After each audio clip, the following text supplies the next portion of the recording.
Dogs are simple. There are, let me see, 340 different brands or types of dogs today, but they all come from one type. And when the Bible says beware of dogs, it's not talking about literally talking about real dogs. It's talking about likening a man to a dog. So I'm going to give you 7 types of dogs and a picture of those 7 types of dogs. And I'm going to liken you guys to one of these 7 types of dogs. It's real simple. First of all, gentlemen, look at me. Would you learn to be a man? You have to learn to be a man. The Apostle Paul said, when I became a man. Now see, most guys think, well, you become a man when you're 18. You become a man when you're 21. You become a man when you have your own car. You become a man. But most people don't realize, or young men don't realize, that you become a man when you act like one. More importantly, when you become responsible like a man. Now, I know guys who are in their 50s, and they're still not a man yet. Because they're not responsible. They won't take their own responsibility seriously. But I know 16-year-olds who are very much like a man. They've already begun to assume their responsibilities. So when we talk about this thing about beware of dogs, let's see the first picture, gentlemen, if you would. Beware of dogs. That won't make any difference, will it? You got your German Shepherd dog. Now, most people call those police dogs. We talk about being a man, gentlemen. Are you a police dog? If you are, then that means you need to learn, first of all, most importantly, a man learns to police himself first. It always fascinates me. We got these guys who want to tell everybody what to do, and they don't do it themselves. They got, they're policing everybody else's actions. They're policing what everybody else is supposed to be doing, but they don't do it themselves. Now, that's where you need to start. You start with you. If you're going to be one of these police dog guys, then you police yourself first. That means you get yourself under control. That means you police your actions first. You take care of your acre first, as we say. You do what you're supposed to do about yourself, for yourself, with yourself first. That doesn't mean you become selfish. It means you police you.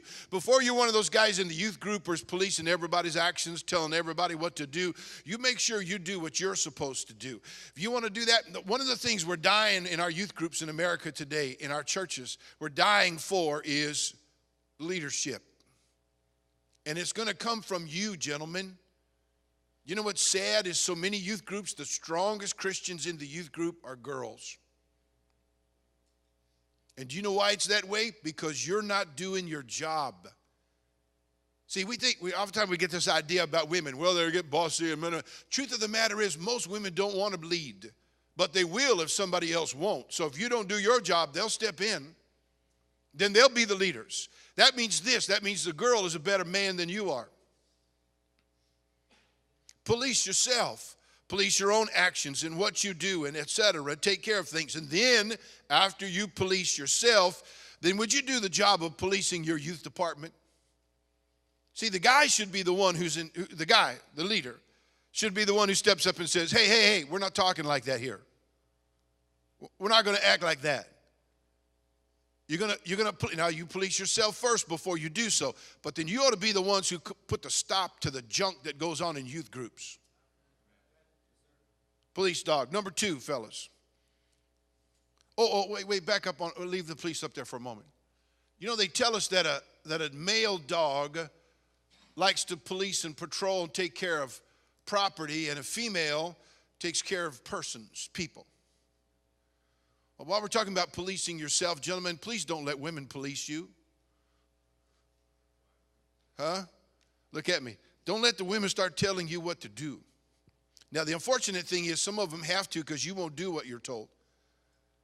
But some of you guys, you're already, seriously, when Brother Gray was talking about, you don't know what to do in church unless your girlfriend gives you permission. Can I ask you a question? You know how sad that is? You're going to wind up one of these days in one of those kind of marriages where you're going to sit in the corner and have to hold up one finger so you can go pee-pee. And you're going to have permission to do what you do. Already, some of you got your phones and stuff with you. When the session is over, she texts you to want to know what are you doing, where are you going, where are you sitting, what are you going to do? And she's already policing your actions. Bro, look at me. You understand that? No way. Look, she should not be policing you. She should not be telling you what to be doing. She shouldn't be bossing you around. She shouldn't be checking you. I say, now where were you? We're all outside having a sandwich, and where were you? You guys are going ice skating today, right? So did you get your shoes on before I did? Were you dressed before I was? Were you ready to go before I was? Will you do that? Hey, man, you know what? You are in big trouble already. Now, here's what's going to happen to you. You're going to marry a woman like that. Then you're going to marry one of these Hillarys. You're going to have a Hillary for a wife. Huh? Between Hillary Clinton and Bill Clinton, she is a better man than her husband. I'm not going to vote for her, but she's a better man than her husband. And you know something? We got way too much of that. Hey, look at me, look at me. You go to a restaurant and watch people when they come into the restaurant and the maitre d' or whoever it is at the counter meets them. Husband, wife, couple of kids. They walk in. The person says, how many of you are there? Who speaks first? It's almost always the woman. Oh, there's 4 of us. And the husband's just standing there. I'm thinking, I'm going to kick you right where it counts, man. You got to be kidding me. We got to a restaurant. My wife tells me what she wants, and I order for her. It's not because she's not smart enough to do it. It's called courtesy and respect. I watch them when they go in. When the wife says, there'll be 4 of us, and they get a table. Oh, we'll sit over there. And they sit down. Then it comes time to eat. She orders for her husband. He's going to have a steak, or he's going to have, granola, or whatever his problem is. And the kid's going to have this, the other kid's going to have that, and I'll have that. Then when the check comes, the woman takes her purse out and pays the bill. Then you watch him go get in the parking lot. She drives the car. And I'm thinking, this man's living in his own house by permission. Are you kidding me? That's disgusting. And everybody walk into a restaurant, my wife and I were together, and the woman, the maitre d', whoever it is, will look at my wife. How many? I said, excuse me, there's 2 of us. There'll be 2 of us, please. We'd like a booth, please, if we can sit over there. And I'm not being unkind. It's just called police the patrol. Next picture, please. There's the German Shepherd. Now then you got this boy right here. This is your boxer, Mr. Muscles. He's a muscular and a fighter. That's what they bred these dogs for, to fight. I was walking through our gym day at our school, in our church. I was walking through our gymnasium. Boys were in there playing some basketball and stuff. That's what you call it. They were playing basketball. And then I was watching them kind of pushing and shoving with each other. And then I watched these boys kind of square off. And they weren't really going to fight. It's just guy stuff. You're mixing it up a little bit. And then I'm watching them doing like this. I thought, wait a minute. Some girl gets on the court. She's going to beat all these guys up. This is disgusting. Our head usher's a 3rd-degree black belt in karate. I said, we need to have a class, teach these guys how to punch and do a little fighting, because somebody's grandma is going to come in here and whoop every one of them, man. It's pretty sad. Now, I'm not trying to encourage fighting, but I'll tell you something, gentlemen. There's something wrong with a guy who's always using intimidation to get what he wants. And it's always someone bigger picking on someone smaller. Now look, if you're going to try and intimidate somebody, square off with somebody you're eyeball to eyeball with. Try that one. And not the guy who's on crutches. If you have to use intimidation to get what you want. Now some of you do that with your mom. I got like 0 respect for a punk who intimidates his mother. Mouths off to his mom. She washes your stinking clothes. She folds your little Spider-Man underwear. And then you're in there ragging on your mama because she didn't happen to have the one shirt you wanted to get ready to go. Hey, you want a shirt ready? Go get it ready yourself. You want a $380 pair of LeBrons? Then go get a job and pay for them. It's insanity. Some of you guys, you got more hair products in the stinking bathroom than your sister does. Products, hair products. Guys with hair, what is a guy doing with volumizer in his hair? Well, you want your hair louder? Is that what you need? It's unbelievable. Hey, look at me. And then you use intimidation. Your mama has to come and get your little wormy backside out of bed in the morning, and then you mouth off to her. Then get yourself out of bed. Trashing your mother. She could have put ended your life in her womb, and she decided to bring you into this world. And I don't care what kind of mom you got. I don't care if you got the worst mother on this planet. I don't care if the woman's got the morals of an alley cat. I don't care what her situation is. Whoever she is, the Bible says you're to honor your father and your mother. And it doesn't say honor your good father and honor your good mother. It says to honor your father and your mother.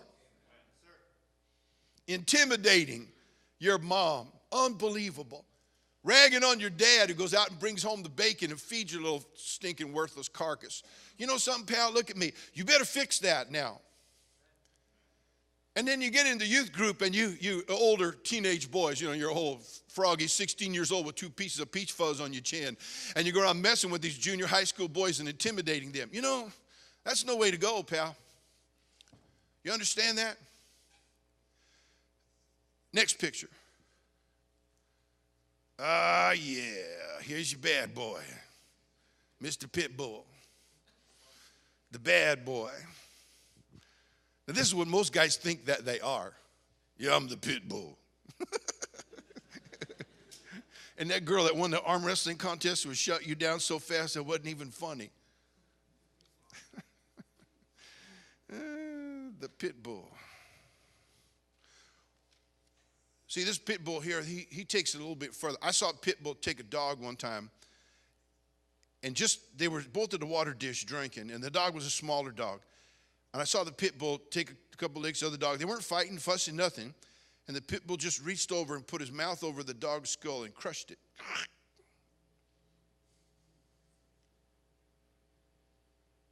Like it was a walnut. For no reason, just. Well, see, the boxer uses intimidation. The pit bull's just got the reputation of being a bad boy. Now, first of all, I love it when you watch teenage boys trying to act like they're tough, you know, like they got something. But you know something, fellas? There's nothing wrong with the guy who follows the rules just like everybody else does. There's nothing wrong with that. Hey, if they say, everybody go stand over there, you got to be the last one at least so you can know I'll do it, but okay. Because you're the bad boy. You got to be the guy who doesn't follow the rules and doesn't get along with people, doesn't do things, and doesn't do anything unless he just absolutely has to, and then lets everybody know I'm only in because I want to be here. Now, partner, look at me. You serious? I guess I shouldn't have to address this issue, but let me do it anyhow. A guy never lays hands on a woman. I used this at a youth conference preaching to young men here not too long ago. After that session was over, I had 3 or 4 young men come up to me and say, I've been slapping girls around. I said, I tell you what, pal. And they weren't bragging about it. They felt badly. I said, well, I tell you what. I had 2 daughters. And I told them, I said, and they were in college before they started dating and stuff like that. I said, if this boy ever in any way, shape, form, or fashion ever acts towards you in an inappropriate fashion, you let me know. And I'll show him what I was before I was a preacher. And no guy ever lay hands on a woman in an unkind fashion.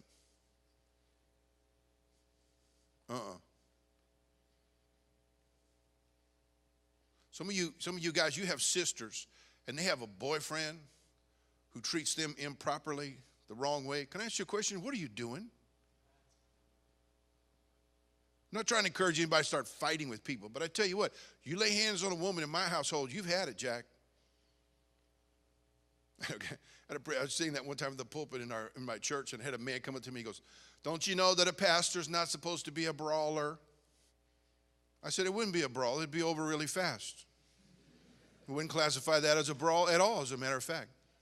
Whoop, whoop, and down he'd go. I mean, that'd be all there was to it.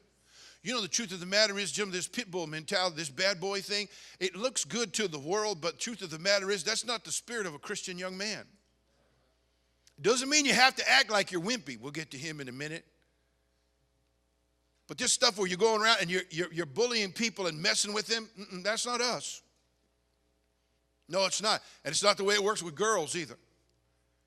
There are some young ladies in this world today, gentlemen, who do not understand how they should be treated by somebody of the opposite gender. And some guys pick up on that and they use that. That's wrong. We don't do that. You don't pit bull people. Go to number next. This is what we call Mr. Wimpy Dog. Little snotty nose. Look at him. Look at that pitiful little thing. Poor Poochie Poochie. Wimpy Dog. Oh, we know what Wimpy Dog is, don't we? Huh? Wimpy Dog's always complaining to his mama. I went to the youth group. And Mom, I didn't even get a hot dog or nothing. And you know what your mama does, don't you? Huh? You know what your mama does? She goes running down to the youth director. My son's being bullied.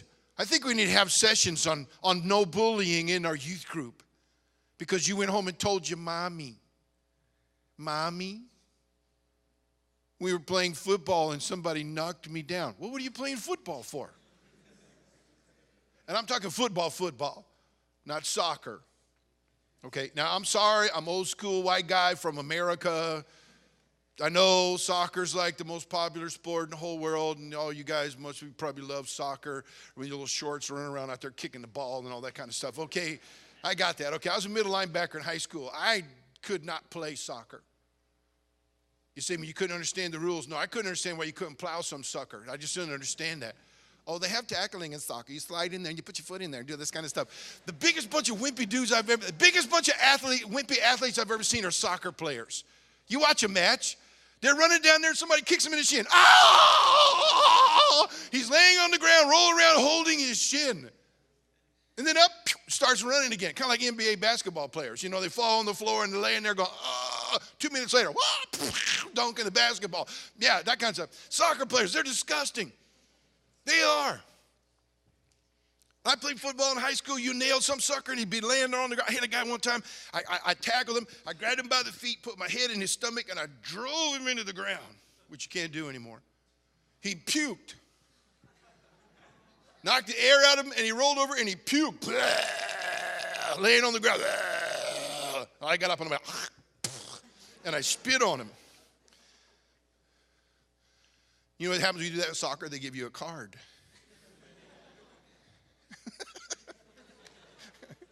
Soccer, kick the ball. Okay, there we go.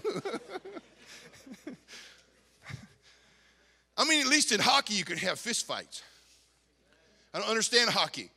Hockey makes no sense to me. They're out there skating around, icing. Everyone's on the ice. I don't get it. Offsides. How can you tell who's offsides? They're all skating all over the place. Only thing I understand in hockey is a fist fight and a goal. That's it. I'm drinking beer, but I don't do that. Now, here's the deal. So you got your wimpy dog right here. See this little wimpy boy right here? Oh, that's how he gets a girl to get interested in him. Well, nobody in the youth group really likes me, and I don't know if I'm going to keep coming or not. Then there's some girl wants to mama you. You know, I don't mean your mama. I mean, wants to be like your mama type. Oh, well, you could come and sit with me. Well, okay.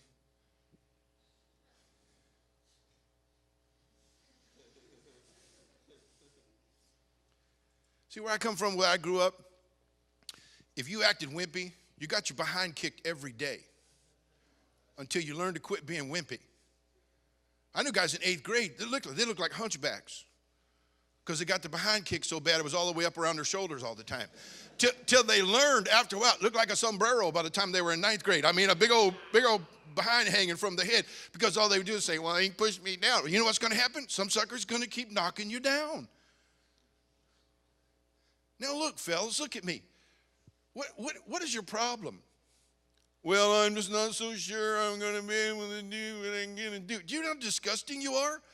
Look at you. I don't think I can do it anymore. You look like a beaver. I don't think I can do this anymore.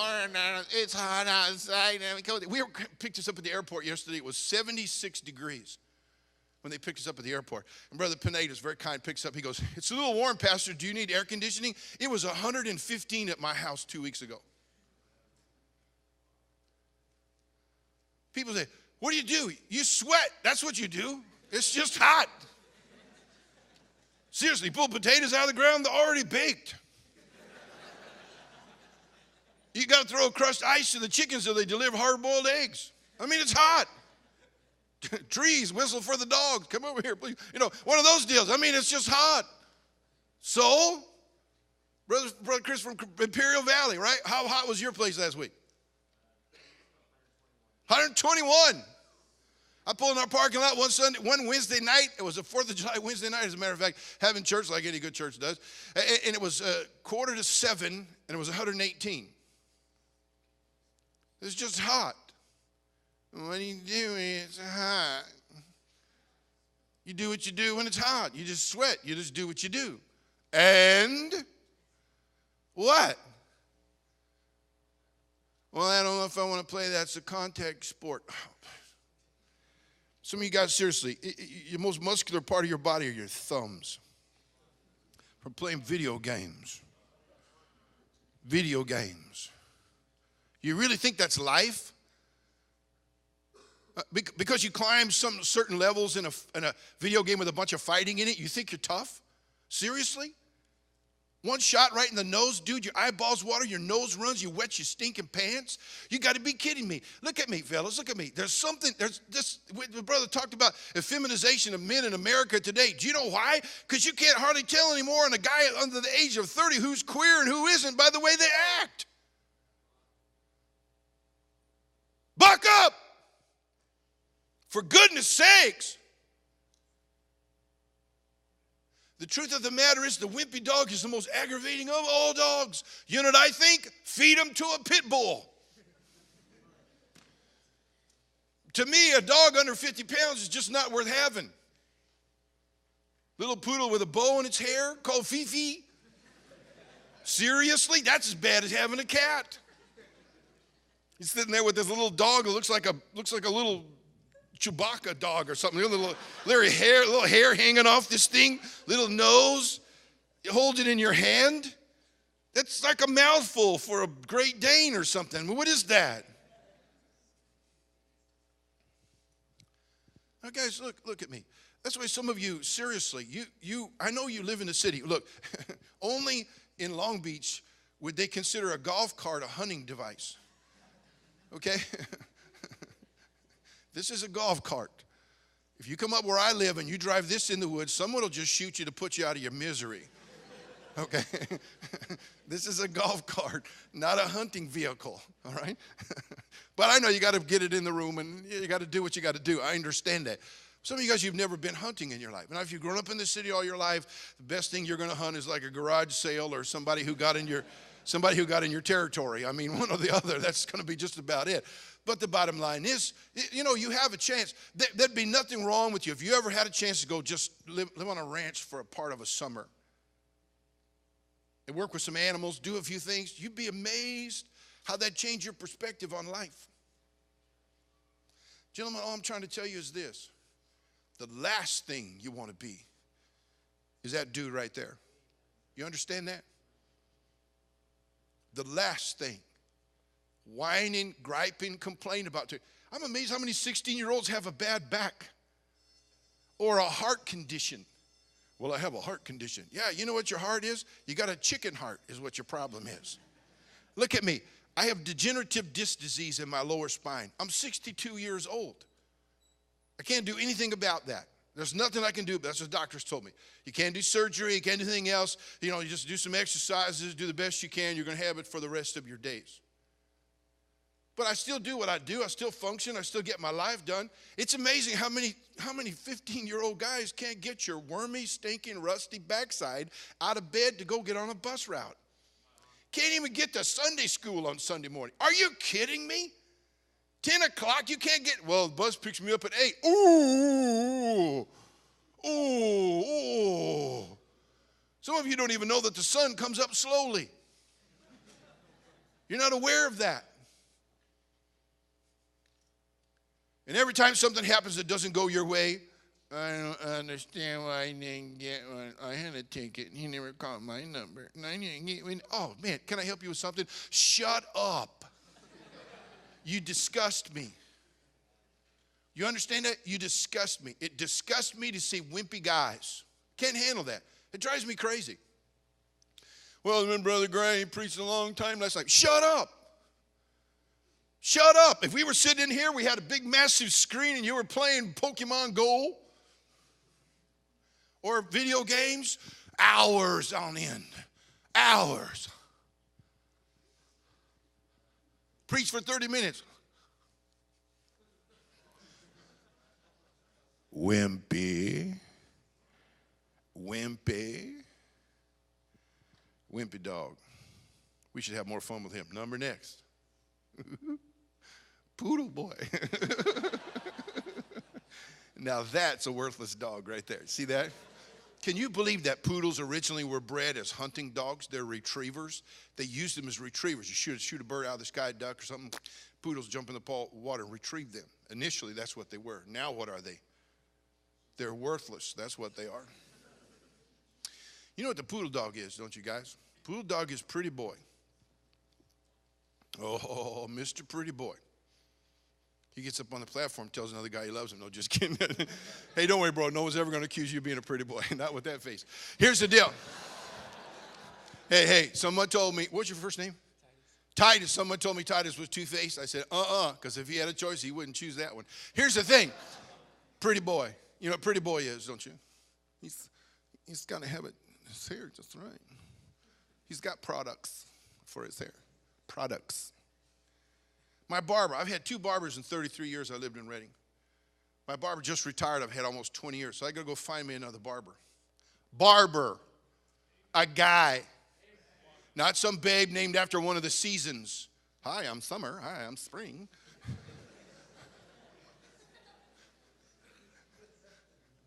A guy. I won't let women cut my hair. It's about the Samson Delilah thing. I don't know what that's all about, but I can't handle that woman touching my head. A guy. He's got to smell like cigarettes and got a horrible haircut. Every barber I know has got a lousy haircut. Every one of them. So I'm in there trying out this new barber guy, you know. Guy. He goes, okay, you want me to put some product in your hair? I go, what do you mean, product in my hair? And he's got all this stuff, this grease and shellac and varnish and all this junk to put in your hair to make it go certain ways. This guy wasn't fruity, dude. He's a regular-looking guy. He's Michoacan. He's a good guy. Had him a really cool, all chromed out Ford bicycle in his, you know what I'm talking about? Like got in the body, you know what I mean? With the sissy bar in the seat and the, okay, anyway. So he wants to put product in my hair. I go, dude, water, comb it. Hey, little hairspray when I get done, possibly. Other than that, I don't want product up my hair. You know what Pretty Boy is, don't you? Pretty Boy, you have a work day at church. Pretty Boy won't go out there and get in the job because Pretty Boy might get mud on his shoes. Pretty Boy might not even have clothes he could wear to get behind a shovel. Shovel's a tool that you dig in the ground with. Okay. And a hoe is two things, and we'll just talk about one. The truth of the matter is, see, Pretty Boy, you understand, Pretty Boy, he won't even sit near the window on the bus because he doesn't want to get his hair messed up. Really? Look at me, Pretty Boy. If you go and do some activity, he's got to have the appropriate attire for that activity. Well, what's the appropriate attire to wear to this? I don't know, put something on and go. You're going to go ice skating today? Then wear ice skating stuff. What's that? Whatever you got. Well, I don't have any of those tight pants that they wear when they jump in the air and spin around. You know, okay, I know. Thank God. Yeah. I made fun of ice skaters forever. Then we got way up in the mountains by our place there. We went up there to a camp that's closed in the wintertime, and all the ponds on the camp are frozen, and they ice skate. And I never ice skated until this is years ago. I'd never ice skated before. So he said, here's a whole room full of ice skates. Go put a pair on. I went in, found a pair that fit me, went out there, got on the ice, and I'm thinking, yeah, these fruity-looking dudes out there going, spin around. Wear these queer-looking outfits. Dude, I turned my ankle so many times it wasn't even funny. I mean, there's some stuff to real ice skating. Pretty Boy? No. And Pretty Boy, be honest with you, Pretty Boy spends a little too much time around the girls, but he's not really interested in girls. But he just seems to fit with the girls better than the guys. Now look at me. Pretty Boy, you better get away from those girls then. It's not because you're chasing girls now. It's not because you're interested in girls. It's just that, we have more in common. You got more in common with a girl than a guy? You do know what that means, don't you? That ain't good, bro. You understand? Well, it just seems like I have all these girlfriends. Not like girlfriends. I got all these girlfriends. Now, this is a shocking statement. I know this will change your life. Guys and girls don't think the same. And we're not interested in the same stuff. And if you're more interested in girl stuff than guy stuff, you got a problem, bro. You better fix that now. You need to spend time with the guys. You really do. You need to get in on it and get in with the guys' stuff. Pretty boy, pretty boy, no. He's not going to get his hair messed up. He's not going to get his scuff on his little shoes. He's not going to get himself, and tear his shirt. Oh, my soul. His shirt gets torn. And I just bought this the other day. Yeah. One more. No, two more. Here's your bloodhound. Now, that's a good dog for hunting because a bloodhound has a tremendous sense of smell. A bloodhound, if he's a good bloodhound and you get him on a trail, a scent, he will literally run himself to death to find that animal. Because, see, by nature, a bloodhound is a hunter. He likes to hunt stuff. Let me ask you a question, bro. Well, you one of these bloodhounds in your youth group? You know what I'm talking about. You go to youth group because you know the girls there are pure. Because the mother hoes you're running around with, they've already been run hard. Now, that's why some of you police dogs, you need to keep an eye out for these guys who are always kind of popping in the youth group and just sort of scoping the situation out. We got them in our churches. We got men in our independent fundamental Baptist churches who come to independent fundamental Baptist churches to get submissive women. They're going to use that against them. Now, my bloodhound friend, if that's you today and you're one of these bloodhound guys and you're just looking for a girl because you got the morals of a bloodhound. Now, guys, let me be as specific as I can be without crossing too far of a line. Any old dog can mount any old thing down the road. All you are is a dog. That's all. We give the girls a bad time about their purity and stuff like that. We need to really lean on the fellas a little harder, I think. Because quite frankly, gentlemen, it is up to you, Oh, no, man, she was hard for me. No, you're a piece of meat and a dog to that woman. The Bible calls it a piece of bread when a man commits adultery. He's like a piece of bread. I've been all over the place, all over the world, and I've found in all these different cultures, every culture has their own kind of bread with their meal. The Latinos and the Mexican folks, they got their tortillas. In Africa, they've got ugali. It's a corn mush. It's kind of a wet thing that they mush it up, roll it up into balls. And all it really does is just satisfy their hunger because it fills it in. There's no flavor to it whatsoever. Every culture has some form of bread that they have with their meals or their food. Here's what it means when a guy commits adultery and he's a piece of bread. You're the most common thing on this planet. There's nothing unique or special about you. You just gave away your uniqueness, and it is up to you, bro, not her. You hear me? Well, she was after me, man, so I just said, no. You're just a dog. That's all you are. You're a stinking bloodhound. And she just made you a piece of bread. It's up to the man to show some restraint. It's up to the guy to say, we're not going to get in a car alone together. 70% of young people lose their purity in their parents' house in the front room while their parents are in the bedroom asleep because they and their girlfriend are sitting there watching a video or something and they forfeit their purity. It's still up to you. I don't care what she does. I don't care if she walks out and throws herself down in front of you. You are not supposed to be a dog. You show some restraint. Get your brains between your ears, bro. Wake up and figure it out. Some guys, they're such dogs. They don't care who they mess with. They don't care if they mess up somebody else's future wife.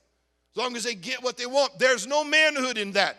And I'll say it one more time. You guys are getting infatuated with professional athletes who've got kids all over America.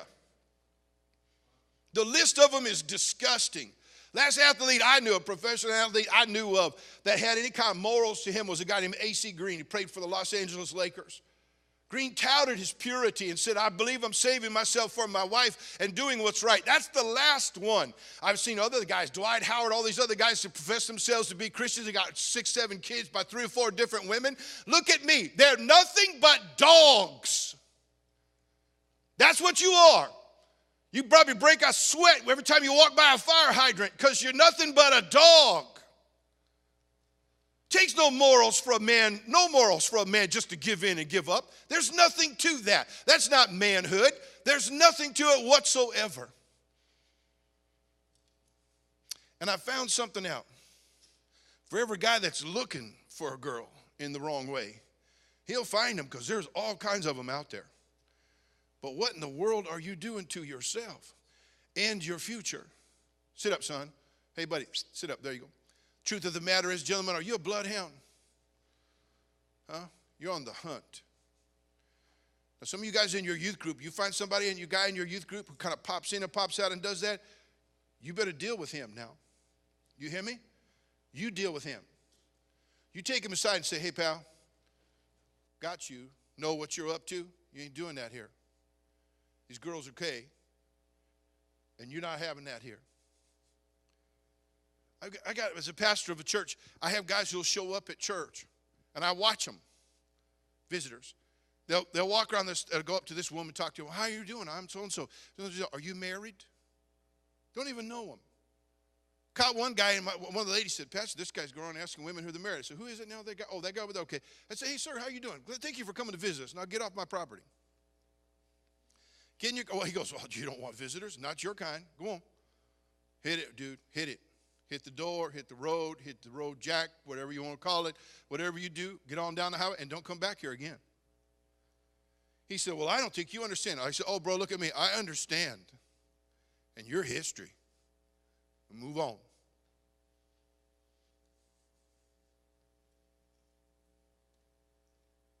One more now. See what that is right there? That is one of those what you call Baskin-Robbins 31 flavored dogs. He's got a little bit of everything in him. We have a name for a dog like that. We call them mutts. Now, I'll tell you something about a mutt, though. I'll take a mutt over a hybrid in a heartbeat. Do you know what's the dog that attacks and bites more people in America today? You know what that dog is? Guess. The breed of dog that bites and attacks more people in America. Do you know what it is? No. You know what it is? You know what it is? A Dalmatian. More people are bit and attacked by Dalmatians in America than pit bulls. You believe that? You see that dog right there? Nothing unique or special about him, but I tell you about that dog right there. He'll give his life for you.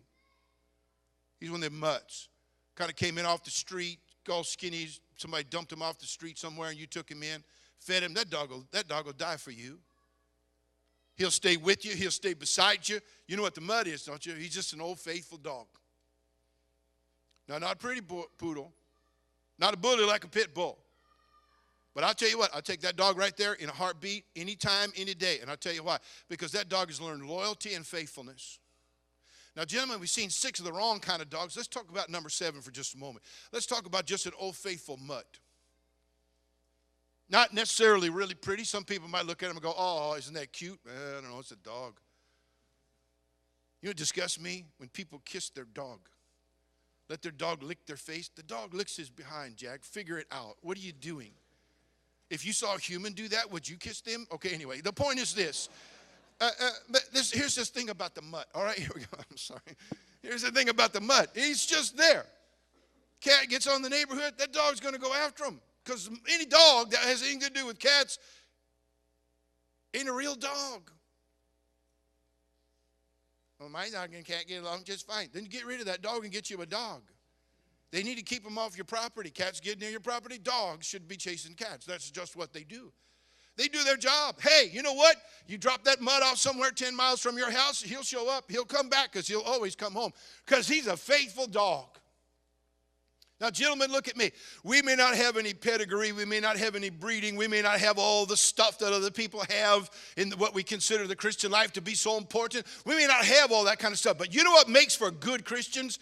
People who are just mutts. They just show up. They're faithful. They do what they're supposed to do. You got teen soul winning? They go to teen soul winning. You got teen choir? They go to teen choir. They go to church. They go to Sunday school, Sunday morning, Sunday night. And if the bus picks them up to bring them their things and there's no bus, they find a ride to come. They don't have to have someone come up and ask them. They'll say, look, could you give me a ride to church? And they'll get there. They're just mutt Christians. But I'll tell you something about it. These mutts, they hang around. They hang in there. They stay with you. Do you know mutt will live longer than most any breed of dog? All these hybrid dogs, they don't live but 4 or 5, maybe 6 years, and they're gone because their genetics are all messed up. That old mutt, he's got so much stuff in him, he'll probably live to be 100, for goodness sakes, because he'll just be around. Now look at me. You can do that. If faithfulness is what makes a guy a good man in God's sight, then anybody can do that. Anybody. You don't have to have character. You don't have to have, you don't have to have talent. You don't have to have some special ability. You might be so stinking ugly that for the 6 months of your life, they diapered the wrong end. Baby's born, you know how the doctor, boop, slaps a kid on the bottom? You got born, the doctor slapped your mother. You were so stinking ugly. Only way to get the dog to play with you is hang a pork chop around your neck. I mean ugly. People couldn't eat while you're sitting at the dinner table, so they put you in the high chair, put you in the closet, and fed you with a slingshot. Pooh! Because nobody could look at you. You're so ugly. UGLY, you ain't got no alibi. You ugly. You ugly. M-A-M-A, how you think you got that? Well, your mama. Your mama. Anyway. The truth of the matter is, hey, there may not be much to us, but brother, I'll tell you what, I take a mutt guy in a heartbeat over anybody else. Just because he shows up, he's there, he's faithful. Every time you turn around, that guy's there. You have a work day, he's there. You have something, he's there. You do something, he's there. He shows up, he's there. And you know what God does? God's looking for a mutt to just stand up and say, you know what, if I can do something for God and I can just be here, maybe the Lord will give me a chance to be used in my life, and he will. Apostle Paul said, the Lord hath counted me faithful, having put me in the ministry. I believe in divine call to the work and for the work. But I also believe this. I believe God's looking for somebody who's faithful. John R. Rice used to say, don't pray and ask God to use you. Make yourself available. He'll wear you out. There's always something to do. Mutts don't sit around while stuff's going on in youth group. They get in on it. Okay, let's rearrange the chair. Mutt's going to be right there picking up chairs. Well, he's just kissing up. No, he's not lazy like you. He's not waiting for a personal handwritten invitation to get up and move a chair. I mean, come on. See, I'm encouraged because a mutt's just a faithful, loyal dog. Can I ask you a question, gentlemen? Where is your greatest loyalty? Huh? Your greatest loyalty. It ought to be to the Lord Jesus first and foremost, if you're a Christian. And then those people who've invested so much in you and your life, you ought to never leave that out of your thinking. Gentlemen, beware of dogs. Which one are you? Let's bow our heads for prayer, please. Our Heavenly Father, I pray you help us tonight, this morning, to be the kind of dogs you can use. We may not have the muscle of some and may not have the beauty of others. But Father, if we could just be faithful mutts to serve and live for you. And be faithful, just to be loyal to you and to your work and God's people. I pray that we'll be just like that. Make us mutts for Jesus, Lord. Thank you for these young men. I pray your blessings in their lives. Help them to grow up straight, strong, and right. For your cause and for your glory. Oh, Father, we need them. We desperately need them. And I pray your blessings on these guys tonight. This morning we ask in Christ's name. Amen.